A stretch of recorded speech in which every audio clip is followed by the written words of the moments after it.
On today's episode of Prepare for Conquest, we're taking a very simple look at the lore behind the Wadroon, the elements that I like about it, and how it influences how the army actually plays on the tabletop. You can arrange your brushes, prepare your clippers and your knives, but sometimes no matter how many tools or paints you have, it's not enough if the dice are not on your side. Sometimes you only have one choice, and that choice is to prepare for conquest. Like a lot of the best games out there, the lore for Conquest is quite vast if you want to look into it. The Wadroon is the latest of the factions within the game. This is number 5. You've got the 100 Kingdoms, the Spires, the Dweghom, and the Nords. So, to put it simply, 100 Kingdoms are essentially your human faction. They are a broken down faction of what used to be a very large kingdom. It appears that they're kind of fighting with each other as much as they are everybody else. The Spires are very much the enemy of the world. We'll come back to the Spires a little bit later because they play a very strong part in the Wadroon. The Dweghom are essentially their version of dwarves. It's definitely dwarves, but it's not all traditional. It's very much their own spin on dwarves. Much like the Wadroon is their own spin on orcs. The Nords feels very Viking-esque. There's definitely creatures that are inspired by Viking lore, but it's not all human. It's human and monsters kind of all together. Conquest is not just another fantasy game with all of your fantasy tropes. It's very much its own thing. So, let's focus in on the Wadroon. The Wadroon faction has been in the lore since the very start. It's something I quite like about Parabellum is as they're developing the game and as they're releasing new things, they're allowing the community to actually take part in the decisions as to what's coming next and so forth. So, for example, we actually know who the next focus is going to be, which is something called the Old Dominion. I don't know anything about those yet, but I do know that the audience helped decide what was coming next in something called the Living World. The audience actually helps move the story on. This is not a game like in 40k where it kind of sort of goes forward, but it's more going sideways. It's a continuing story that's going to continue to develop, and that's the excitement of the game, is that you're helping develop what happens in this world. You kind of feel like you have a sense of ownership, which is nice.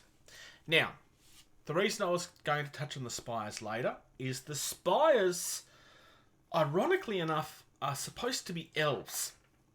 Now, if you've seen any pictures of the Spires, your first thing is going to be, how are they elves? They're all monsters and stuff. The Spires themselves, you pretty much almost never see them on the battle. They have all of these other things that they have created to fight for them. They are very much the villains of this world. The Wadroon are creatures that they created, and they just couldn't get them right. They kept on experimenting, trying to create something from scratch, rather than warping and twisting humanity like they had with everything else. And then all of a sudden, 4 of these creatures came to life, and they couldn't actually figure out how it had happened. In the end, they ended up putting them on ice and continuing to work on the experiments with different types and so on and so forth, when someone attacked the Spire's base where this was all taking place. In a panic, the Spires woke up the Wadroon and sent them out to battle to die for them, so that they could get away. Like I said, they're definitely not the good guys in this situation.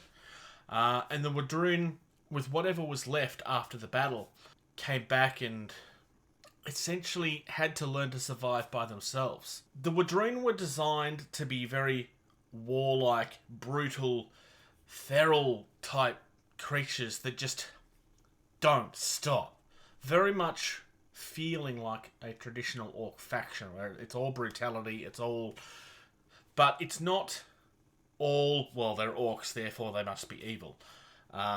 Which I like, because I'm kind of bored of the orcs, therefore they must be evil idea. Because it's always the same. But the spies tend to have this thing where they actually twist the history of what they're creating to give them these false beliefs of where their cultures came from, where it was actually in real life all manufactured. They never got the chance to do this with the Wadroon. The Wadroon have actually developed their own culture from scratch while they were surviving out in the wastelands. Something else that they've actually touched on in the lore is how the orcs' bodies actually work. Because they're so brutal and ongoing and warlike and they never stop and they're always fighting, the thing that they've actually touched on is the fact that this requires a lot of fuel because of how their bodies work. This never gets touched on in anything except for maybe Tolkien, like how the actual creatures work. He went into that detail with their languages, but this they're actually touching on, like, because humans don't work that way. We can't keep on going forever. We eventually get to a point of exhaustion. But what would happen if we did?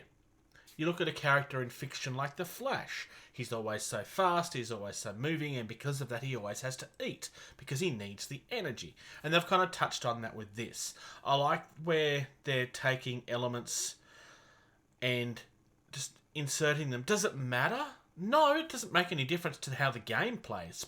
But when you've got a faction that has details like this, it gives you something that you might want to actually work in with your models.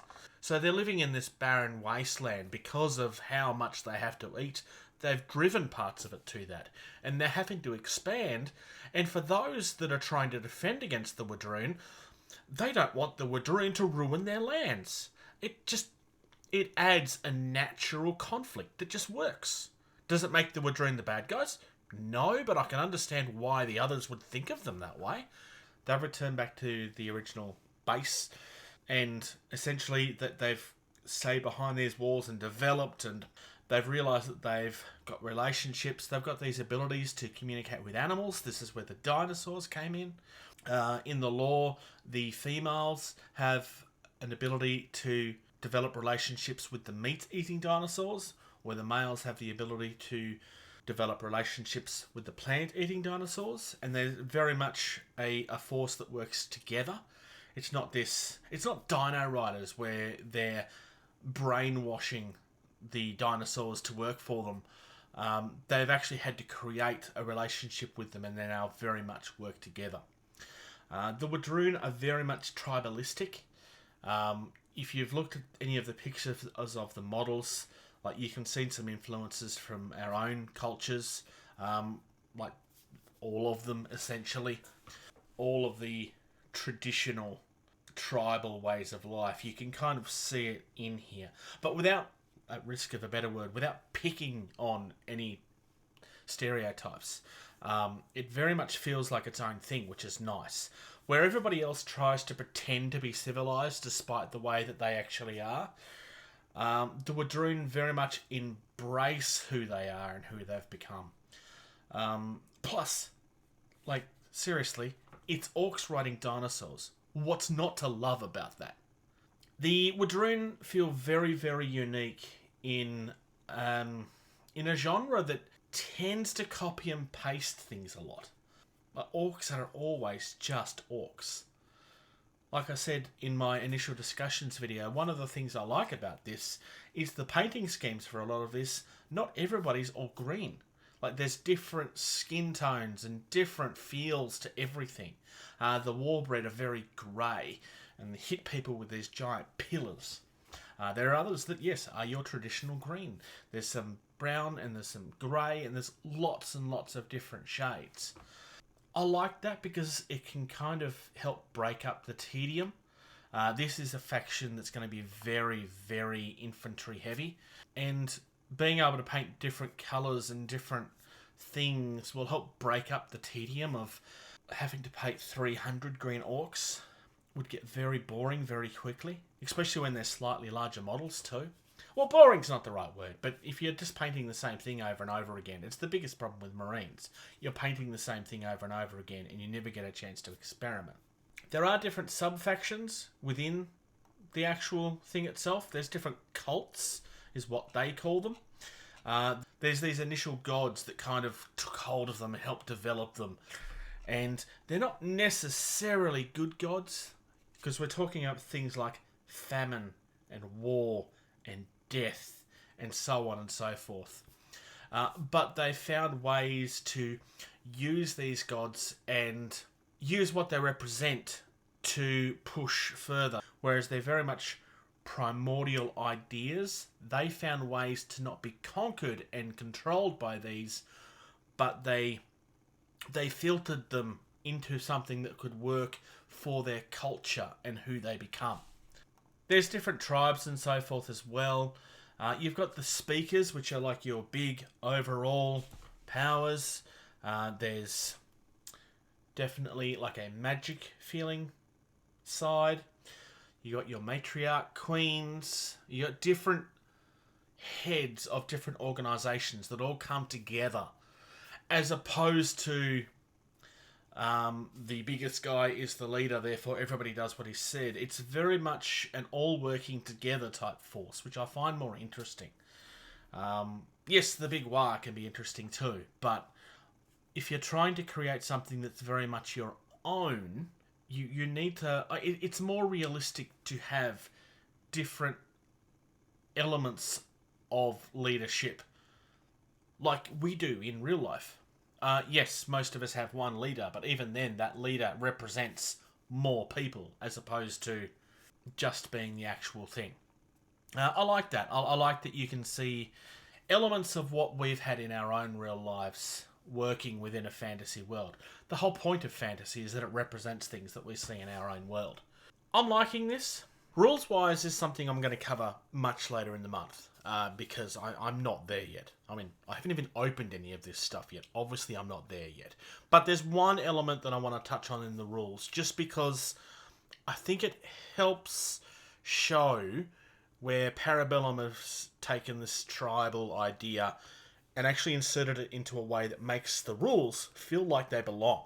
So, when your forces are out on the field, they can put a chant down into the sequence. Basically, if you get the right chants out, you get certain powers that help buff your army.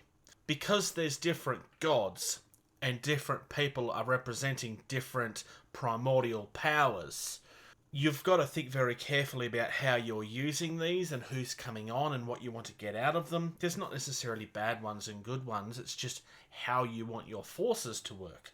For something that's very tribal, I like the idea of like chanting and war drums actually being part of the rules. I can't think of anybody else that's done it like that. And I like when rule sets actually represent what you know to be the character, which isn't something that a lot of companies do very well. Some of them do, but not a lot of them. It helps avoid all of the armies feeling the same. If you're interested in getting into Conquest or expanding your existing force, either use the QR code on screen or the link in the description to open the Parabellum website, and when you're asked if you have a discount voucher, enter Getting Tabled just like you see on your screen to receive 10% off your order. In doing so, not only will you save money, but you also help support our channel without any cost to you. Thank you very much to anyone who chooses to do that. It's greatly appreciated. You're helping us improve our content and bring more content to you. Thank you very much for checking out this video. If you're enjoying the content of this channel, please like and subscribe. If you're in a position to do so, please check out patreon.com/gettingtabled. You receive early access to at least 80% of all videos that we put out, and you get access to the video edition of all of our podcasts the day that they're uploaded. If you'd like to check us out on social media, facebook.com/gettingtabled is the most active. We also have a Discord server. You can email our team at gettingtabled@gmail.com. If you're on either Twitter or Instagram, you can find us at gettingtabled. And until next time, play more.